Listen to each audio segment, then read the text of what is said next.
Fuel ককটা আমরা দেখাবো। দেখেন আল্লাহ, তো পুরো ওভারলোড হয়ে গেছে। এটা স্ক্রু ড্রাইভারতে খুঁচা মারেন তো ভাই। এই গাড়িতে তেল পাইতো কীভাবে ভাই? কী বেরোচ্ছে এগুলো? তো যারা কার্বোরেটর ক্লিন করেন না তাদের উদ্দেশ্যে বলছি, কার্বোরেটরটা ক্লিন করবেন। আর কার্বোরেটর ক্লিন করার সময় অবশ্যই যে ফুয়েল ককের যে নিচে চাবিটা আছে, চাবিটা ক্লিন করে নেবেন। একটা গ্ল্যামার গাড়ির কার্বোরেটর ক্লিন করতেছি, তো কার্বোরেটরটা একটু খোলার পরেই অনেকটা ময়লা আছে, যার জন্য দাদা একটু হোল করাইলো। দেখেন কি লেভেলের, কি এগুলো জং নাকি?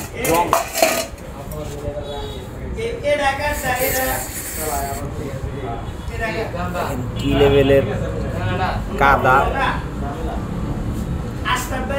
জং চলে আসছে। তো মাঝে মধ্যে কার্বোরেটরগুলো ক্লিন করবেন, যেগুলো পুরানো বাইক, যেগুলো অনেক পুরানো, এই বাইকগুলো বেশি ময়লা জমে। এই ফুয়েল ককে কিছু আছে নাকি ভাই? এই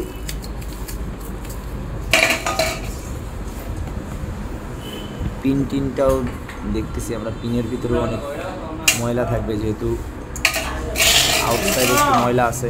তো মাঝে মধ্যে কার্বোরেটর ক্লিন করে নেবেন। এই কার্বোরেটরে ময়লা থাকলে দাদা কি গাড়ি থেকে দম মারে? দম মারবো, স্টার্টে ডাবল দেবো, মাইলেজ স্টপ করবো। এই যে এই জায়গা পুরো কিছু ময়লা, অনেকটা ময়লা জমছে। তো মেন হচ্ছে কার্বোরেটরটা যদি ময়লা থাকে ভিতরে, আপনার স্টার্টের সমস্যা হবে, প্লাস মাইলেজ কমে যাবে, গাড়ি দম মারবে। দেখেন এখানে ময়লাটা হাত দিলে বোঝা যাচ্ছে।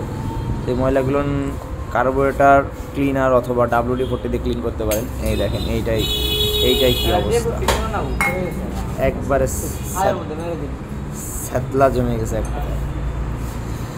তো যাই হোক, এটা আমরা ক্লিন করে দিচ্ছি। তো আপনারাও ক্লিন করার চেষ্টা করবেন। 10-15 হাজার পর একবার কার্বোরেটরটা চেক দিবেন।